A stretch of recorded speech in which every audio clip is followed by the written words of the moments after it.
नमस्कार दोस्तों, मैं किरण अरोरा फिर से स्वागत करती हूँ आपका अपने यूट्यूब चैनल कीका होम्स में। दोस्तों, आज का जो हमारा टॉपिक है वो है जो हम प्रॉपर्टी होती है सेल करते हैं, परचेज करते हैं, उसका जो वैल्यूएशन है वो कैसे निकालते हैं।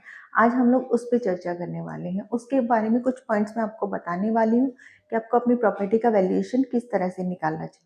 दोस्तों, उसमें जो अगर आप घर पे बैठ के ही अपनी प्रॉपर्टी का वैल्यूएशन निकालना चाहते हैं, आपको प्रॉपर्टी परचेज कर रहे वाले हैं या सेल करने वाले हैं, तो आप ऑनलाइन पोर्टल्स हैं आजकल, जैसे 99 हो गया, मैजिक ब्रिक्स, हाउसिंग हो गया, नो ब्रोकर डॉट कॉम, ऐसा कुछ पोर्टल्स हैं जिन पे आप अपनी प्रॉपर्टी का वैल्यूएशन निकाल सकते हैं। क्योंकि बहुत से जो लोग होते हैं या जो प्रॉपर्टी कंसल्टेंट होते हैं, वो जो प्रॉपर्टी की लिस्टिंग है वो इन पोर्टल्स पे करते हैं, जहाँ से आपको अपनी प्रॉपर्टी का वैल्यूएशन मिल सकता है। दूसरा, अगर आप किसी रियल एस्टेट कंसल्टेंट के पास जाते हैं जो उस एरिया में वहाँ प्रॉपर्टी सेल परचेज का काम करता है, तो वो भी आपको जो प्रॉपर्टी है उसका प्रॉपर वैल्यूएशन बता सकता है कि इस टाइम पे प्रॉपर्टी का क्या रेट चल रहा है।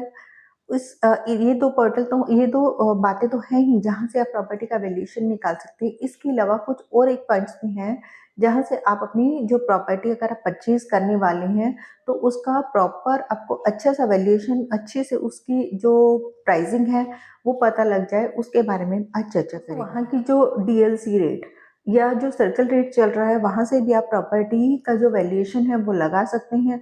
दूसरा, अगर आप प्रॉपर्टी परचेज़ कर रहे हैं, तो आप पहले देखिए कि वहाँ पे वहाँ का जो इंफ्रास्ट्रक्चर है, वहाँ पे कुछ गवर्नमेंट का प्रोजेक्ट तो नहीं आने वाला।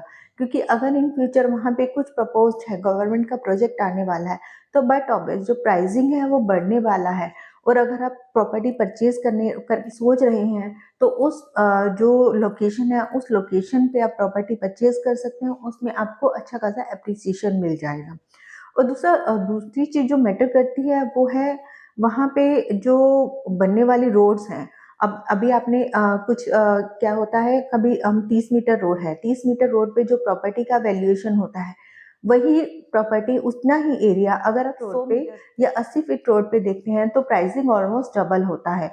क्योंकि जो रेजिडेंशियल प्रॉपर्टी होती है, 30-40 फीट रोड पे जो प्रॉपर्टी होती है, वो आप रेजिडेंशियल प्रॉपर्टी के रूप में यूज़ करते हैं। लेकिन वही अगर 80 फीट या 100 फीट रोड पे होती है, तो आप उसमें नीचे कमर्शियल बना सकते हैं और ऊपर आप रेजिडेंशियल भी रख सकते हैं।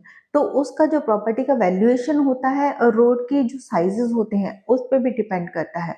रोड के साइज के अकॉर्डिंग 30 फीट 40 फीट रोड पे प्राइसिंग अगर 30,000 या 40,000 रुपये पर, तो वही प्राइसिंग 100 फीट रोड पे या 80 फीट रोड पे आने के बाद ऑलमोस्ट डबल हो जाता है। आप प्रॉपर्टी परचेज करने जा रहे हैं, तो वहाँ पे अगर कुछ बिल्डर का प्रोजेक्ट चल रहा है, तो वो जो प्रोजेक्ट है उसका वैल्यूएशन आप फिजिकली वहाँ जाइए, बिल्डर की प्रॉपर्टी में जाइए, तो आपको जो प्रॉपर्टी का प्राइसिंग है, वहाँ का जो प्राइसिंग चल रहा है, वो आपको प्रॉपर वैल्यूएशन करके भी आप अपनी प्रॉपर्टी का जो परचेज करने के मन बना रहे हैं, तो उसका वैल्यूएशन निकाल सकते हैं। उसमें क्या-क्या आपको बिल्डर बता देंगे कि क्या-क्या एक्स्ट्रा चार्जेस लगने वाले हैं, प्रॉपर्टी जो अंडर कंस्ट्रक्शन प्रॉपर्टी है उसका क्या वैल्यू है, और रीसेल जो प्रॉपर्टी आप परचेज करने वाले हैं उसका क्या वैल्यूएशन है। तो उसके अकॉर्डिंग जो डिफरेंशिएट रहेगा, तो आप उसके अकॉर्डिंग भी अपनी प्रॉपर्टी का वैल्यूएशन लगाकर आप प्रॉपर्टी सेल कर सकते हैं या परचेज भी कर सकते हैं। अगर आप प्रॉपर्टी परचेज करने वाले हैं कुछ रीसेल प्रॉपर्टी, तो आपको उसमें सबसे पहले जो वहाँ की जो उस प्रॉपर्टी के डॉक्यूमेंट्स होते हैं,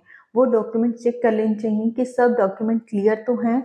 क्योंकि डॉक्यूमेंट्स क्लियर होंगे तो आपको जो प्रॉपर्टी का वैल्यूएशन है इन फ्यूचर एप्रिसिएशन अच्छा मिलेगा, उसका वैल्यूएशन भी आप प्रॉपर तरीके से निकाल पाएंगे। होता क्या है ना, जो प्रॉपर्टी के डॉक्यूमेंट्स क्लियर नहीं होते हैं, जिसकी वजह से जो प्राइसिंग होता है उसमें बहुत सारा डिफरेंस आ जाता है। और यह जो टावर है जिसमें सब एमिनिटीज हैं, तो उसकी वजह से भी जो प्रॉपर्टी का वैल्यू है उसमें बहुत ज़्यादा डिफरेंस आ जाता है। तो आपको देख लेना चाहिए कि आप G+4 की बिल्डिंग में ले रहे हो, जहाँ पे आपको एप्रिसिएशन इन फ्यूचर कितना मिलने वाला है, और अगर आप एमिनिटीज वाली बिल्डिंग में या टावर में प्रॉपर्टी परचेज करने जा रहे हैं, तो उसमें आपको जो एप्रिसिएशन के चांसेस हैं वो ज़्यादा। दोस्तों, इन सब चीज़ों के अलावा अगर आप प्रॉपर्टी का अच्छे से वैल्यूएशन करवाना चाहते हैं, तो कुछ खर्चा कर कर आप जो बैंक के इवैल्यूएटर्स होते हैं, वो आपकी प्रॉपर्टी का प्रॉपर वैल्यूएशन करके देते हैं। वो अपनी जो फीस रहती है 4-5 हज़ार रुपये जो उनकी फीस होती है, वो फीस आपको पे करने के बाद आपको आपकी जो प्रॉपर्टी आप सेल करने वाले हैं या परचेज करने वाले हैं, उसका अच्छे से इवैल्यूएशन करके देते हैं। मार्केट में क्या प्राइसिंग चल रहा है, और उस पे किसी तरह के जैसे जो आसपास की डेवलपमेंट होती है, वहाँ का जो इंफ्रास्ट्रक्चर आने वाला होता है, उन सब चीज़ों को ध्यान में रखते हुए जो प्रॉपर्टी का इवैल्यूएशन करते हैं, उसके अकॉर्डिंग भी आप प्रॉपर्टी सेल या परचेज़ कर सकते हैं। तो इन सब चीज़ों का ध्यान रखते हुए आप प्रॉपर्टी सेल कीजिए या परचेज़ कीजिए, लेकिन मार्केट में एक बार जो प्रॉपर्टी का वैल्यूएशन है वो अच्छे से ज़रूर निकालिए। इन सब दोस्तों ऐसे ही छोटे-छोटे टिप्स मैं बताती रहूँगी, आप मेरे चैनल पर बने रहिए। स्क्रीन पर मेरा नंबर दिया जा रहा है, नंबर पे आप मुझसे कॉन्टैक्ट कर सकते हैं। अगर आपको ऐसे में कुछ और टिप्स के वीडियोज़ चाहिए हो तो आप मुझे कमेंट बॉक्स में जाके कमेंट भी कर सकते हैं। नमस्कार दोस्तों।